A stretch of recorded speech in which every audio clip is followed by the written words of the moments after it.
Today I'm going to introduce you to logical fallacies by telling you the story of my hipster friend Joel here. Joel worked at a prestigious law firm. That is, he did until yesterday. Joel lost his job in part because while he was really good at making himself look important and feeling important, he wasn't so good at a crucial part of his job, arguing. Take a close look at this picture. Remember it. There's going to be a question on the quiz about this picture. When Joel argued his position, he felt like a god. But others saw him as something not quite so ethereal, which is an important reminder to us that how we present ourselves, our attitude, our ego, all of those really have a big impact on our audience, our credibility, and even how well people are willing to listen to us or read what we write. Joel needs help recognizing his weak arguments, which are also known as logical fallacies. As I'm talking you through these fallacies, and I'll admit some of my visuals are a little bit silly, I do want you to think about examples of these you might have seen and be prepared to talk about some of those in class next week. I want you to also think about what causes most of these fallacies. What do most or many of them have in common? And those two questions are interrelated. Thinking about the root causes of logical fallacies will certainly help you avoid them in your own writing, which is really important in effective argument writing. Okay, so fallacy number one is ad hominem, which means attacking the person instead of actually dealing with the argument. So while it is appropriate sometimes to question the credibility or authority of someone who's especially your opposition when you're writing, you can't just attack someone and dismiss the points that they have. And often in an ad hominem fallacy, people aren't even dealing with legitimate complaints about that person. They're just saying, oh, those people are senseless, mindless, you don't know what you're talking about, to sort of avoid dealing with the real problems that their opposition has raised. Another fallacy is the straw person or straw man fallacy, and that means distorting the opposition's position so that you can easily knock it down. So one way that can happen is if you only pick the most extreme, kind of easy to handle counterargument positions so that you can just easily refute those and not deal with the real valid complexities that your opposition has or the real concerns of your reader who may be questioning the argument that you're proposing. Another common fallacy is a faulty cause and effect. So assuming that just because one thing happened first, it caused another thing. So assuming that just because this guy put on tag, all these girls are jumping on him. Probably they're doing a scrimmage or he did something jerky. Another similar is correlation causation. So correlation does not imply causation. Just because things are happening at the same time or in a similar sequence does not mean they're related. You have to prove they're related.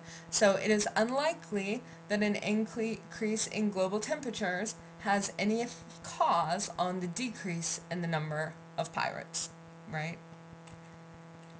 Another common fallacy is an either-or fallacy. This is one of my silly visuals. You do see this in things like bumper stickers. America, love it or leave it. Okay? An either-or fallacy really means that you're ignoring complex solutions, complex options, the complexities of the issue, and you're just looking at two things. So we've talked a lot about not setting up a yes-no thesis statement. And so that's one of the places where an either-or fallacy can happen. If you're just looking at yes or no, absolutes, instead of looking at that gray area and some of the middle ground or some of the really complex solutions that might be available to solve the problem that you're trying to address by writing your argument text. Another fallacy is hasty generalizations or stereotyping. You want to be really careful about that. Don't let your own prejudices and biases or those of the resources that you read affect your argument.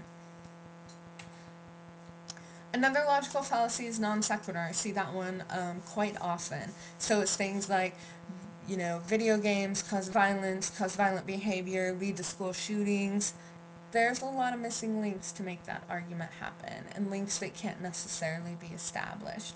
That can also be tied to an either-or fallacy, that you're assuming only one thing causes horrific accidents or events to occur, when it's more likely there's a complex set of issues that come to bear on a situation. Another is oversimplification, making things too easy, offering the easiest, quickest solution to something, or saying that you're going to solve everything with your argument when that's just not real.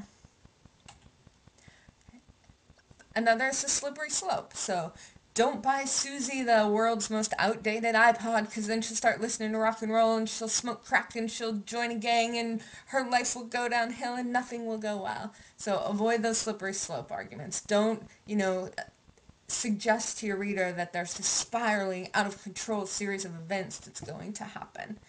Even in setting up the problem. So we've talked about don't be Chicken Little, the sky is not falling. Don't over-dramatize things when you're setting up the problem in your argument if there's a problem that you have to convince your reader exists. But also don't show a downward spiral when there's just not evidence to support that. False analogy. Analogies can be really nice. We can help our readers understand something by comparing it to something that they're more familiar with, but make sure those are apt comparisons. It is unlikely that military tactics are anything like two ladies fighting over a handbag. Red herring is diverting your reader's attention from the real issue so that you can not have to deal with the complexities of it.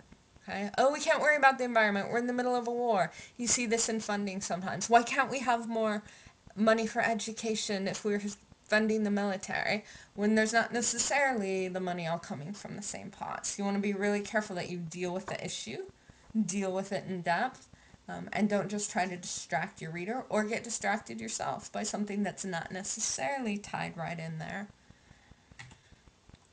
Circular reasoning or begging the question. This often happens in moral arguments. So if your readers don't share your beliefs, your morals, you can't necessarily rely on that to make your argument. Okay, it's also, saying that something is true because it's always been accepted as true, or because we know it's true, unless there is actual proof to show that it's true. Appealing to traditional wisdom. Okay, just because we've always done something this way, or it appeals to values that we find very important. Oh, it's patriotic. These are good American values. Those are great things, but you don't want to base an argument on that. Have some sound evidence, have some logic, have some good reasoning, and don't just assume that because someone else has done it this way and it worked, or we've always done it this way, or it seems like it fits our values, that that's the best way to do something. Stacking the evidence. Okay, so we've talked a lot about the importance of giving as much time and attention to knowing your opposition's views and what people might have to say in objection to your argument, and that's still important, and I want you to remember that.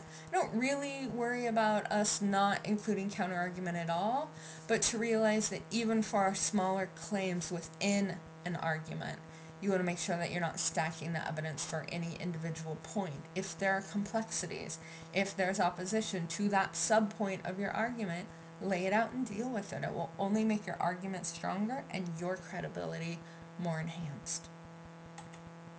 So, in conclusion, don't be like Joel. Thanks. And go on to Blackboard. In online quizzes, there's a logical fallacies quiz. Just a couple of quick questions based on this video.